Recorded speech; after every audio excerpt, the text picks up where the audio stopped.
Ikalawang Kabanata. Panahon ng paghahari ni Herodes nang isilang si Jesus sa Bethlehem, isang bayan sa lalawigan ng Judea.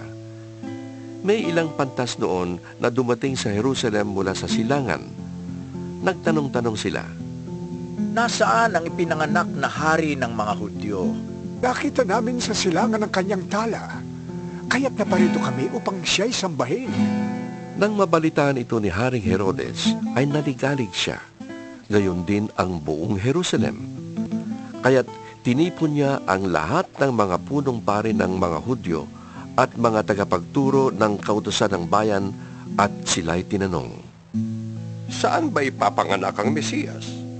Sa Bethlehem na nasa Judea po, tugon nila, sapagkat ganito po ang isinulat ng propeta. Ikaw, Bethlehem, sa lupay ng Juda, ay hindi pinakahamak sa mga pangunahing bayan ng Juda, sapagkat sa iyo magmumula ang isang pinuno na mamamahala sa aking bayan Israel. palihim na ipinatawag ni Herodes ang mga pantas at inusisa kung kailan lumitaw ang tala. Pagkatapos, sila ay pinapunta niya sa Bethlehem na ganito ang bilin. Hanapin ninyong mabuti ang sanggol. Kapag nakita niyo siya, ipagbigay alam ninyo sa akin upang ako malay makasamba rin sa kanya. Pagkarinig sa bilin ng hari, ay lumakad na nga ang mga pantas. Ganun na lamang ang kanilang tuwa nang makita nilang muli ang talang nakita nila sa silangan. Pinangunahan sila nito hanggang sa tumigil ito sa tapat ng kinaroroonan ng bata. Pagpasok sa bahay, nakita nila ang bata sa piling ni Maria na kanyang ina. Nagpatira pa sila at sumamba sa bata. Binuksan nila ang kanilang mga sisidlan at inihandog sa kanya ang dala nilang ginto, insenso at mira. Nang sila'y papauwi na, nakatanggap sila ng babala sa pamamagitan ng panaginip na huwag nang bumalik kay Herodes, kaya't nag-iba na sila ng daan. Pagkaalis ng mga pantas, nagpakita kay Jose sa panaginip ang isang anghel ng Panginoon. Sinabi nito sa kanya, Bumangon ka't dalhin mo agad sa Ehipto ang magina. Hahanapin ni Herodes ang bata upang patayin. Kaya huwag kang aalis doon hanggat hindi ko sinasabi sa iyo.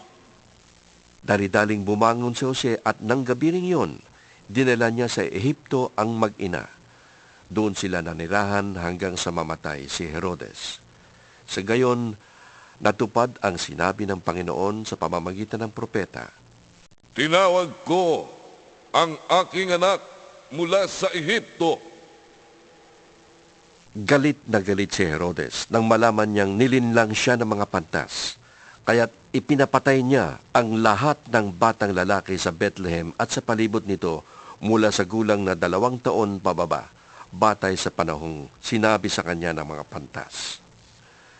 Sa gayoy, natupad ang sinabi ni Propeta Jeremias. Narinig sa Rama ang malakas na panagoy. Tinatangisan ni Raquel ang kanyang mga anak. Hindi siya maaliw dahil sa pagkamatay nila. Pagkamatay ni Herodes, nagpakita kay Jose sa Ehipto ang isang anghel ng Panginoon sa pamamagitan ng isang panaginip.